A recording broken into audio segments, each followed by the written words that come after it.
Hello conference, my name is Jeff Thomas. I'm here from Wolseley CLP and representing the CWU.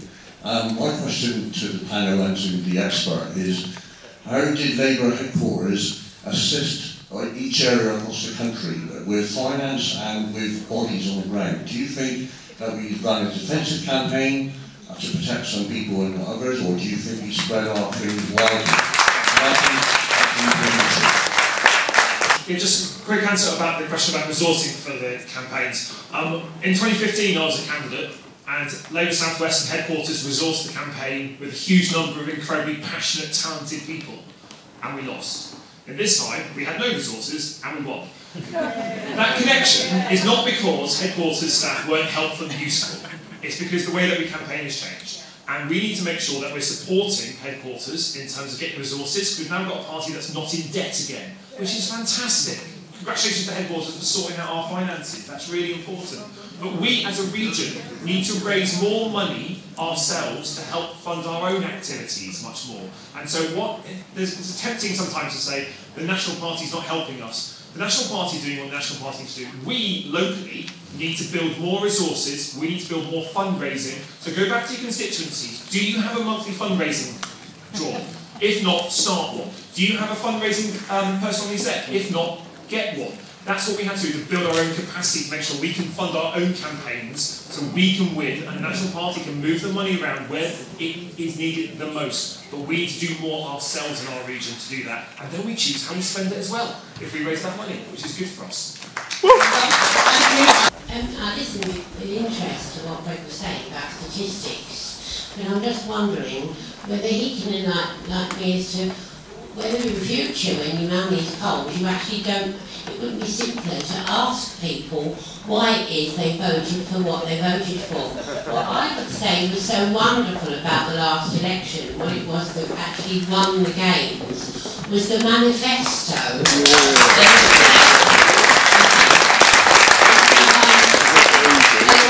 You can go by age, you can go by all sorts of demographics, but if you've got a manifesto like the one that we ran under Jeremy, and he went round and really put that across, then surely we've got to say that that accounted for the gains. And if we can do that again, and life is biting so badly for people and getting worse, the longer these Tories stay in, then next time not only will we repeat that game, but we will double it and we will get in. So we just got to keep knocking the doors and selling that in. Thank you, Chair. Mark Age, West Dorset CLP.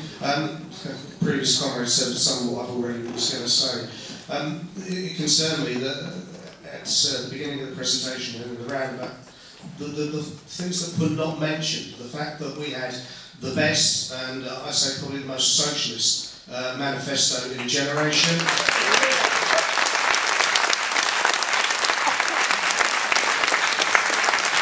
And also a leader in Jeremy Corbyn, very much backed up those strategies.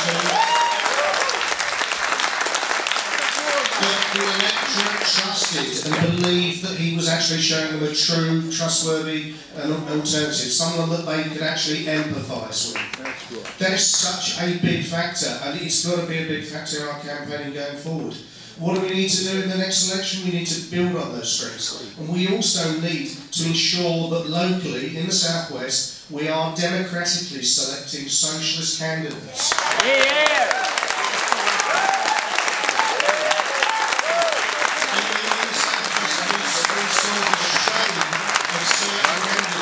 Would not put the leader's photo or quotes on their election show.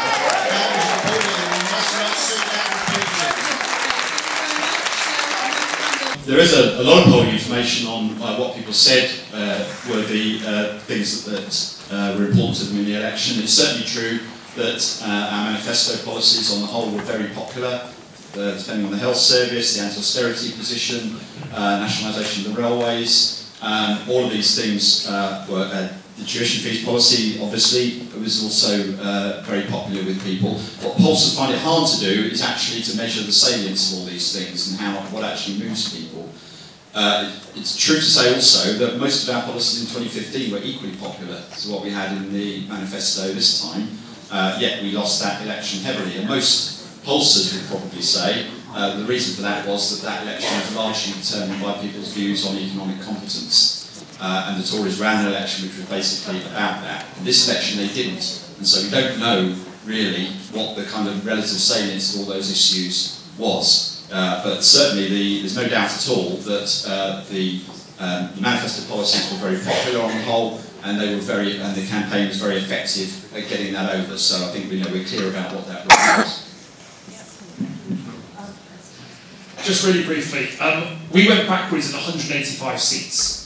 And so what we need to do is not only look at why we won in seats, like mine, why we got a Labour, why we got more people voting, why we got more people passionate about our politics, but at the same time we also need to have a difficult conversation with ourselves sometimes about why in seats like this one here, that you're in now, we went backwards. Because that is how we win a majority. If we want to see Jeremy number 10, we want to see these policies in that, you're exactly right, a kick-ass, brilliant manifesto, we need to understand why in some places we needed to win, we didn't.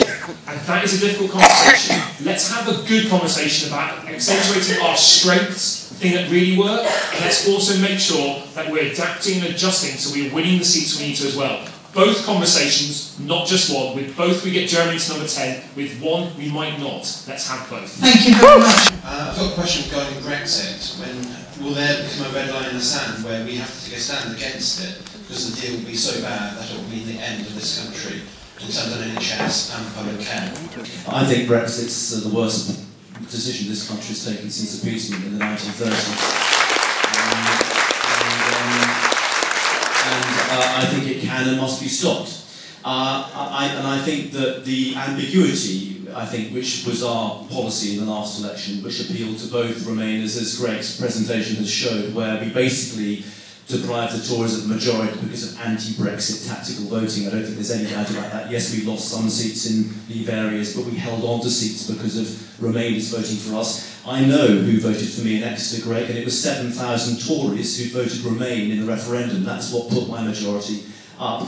But that ambiguity cannot survive the next general election, because the next general election will be about Brexit. Whether Brexit's happened or not, it will be either because of a Brexit chaos or a Brexit deal or whatever. And so our position cannot be ambiguous, and I hope we will be the party that, if we don't at least stop Brexit, then make sure we get the best possible Brexit deal for this country, and that's how we'll win. So, Esther Giles from Bristol Local Campaign Forum. We've been hearing Greg talk about influences on the next election. The next election will not be the same as this one. In the core cities, including Bristol, we're seeing drastic cuts in local government. We're seeing very material reductions in the revenue support grant from government in Bristol. It's going down to 30% of its 2016-17 value by 2020. So we're in a position whereby Labour councils are being required or asked to implement Tory austerity. What we need to see before the next election is a very robust approach by Labour to their responses to local government funding. Not only that, we need to see responses now and challenges from the front bench now on what's happening in the core cities.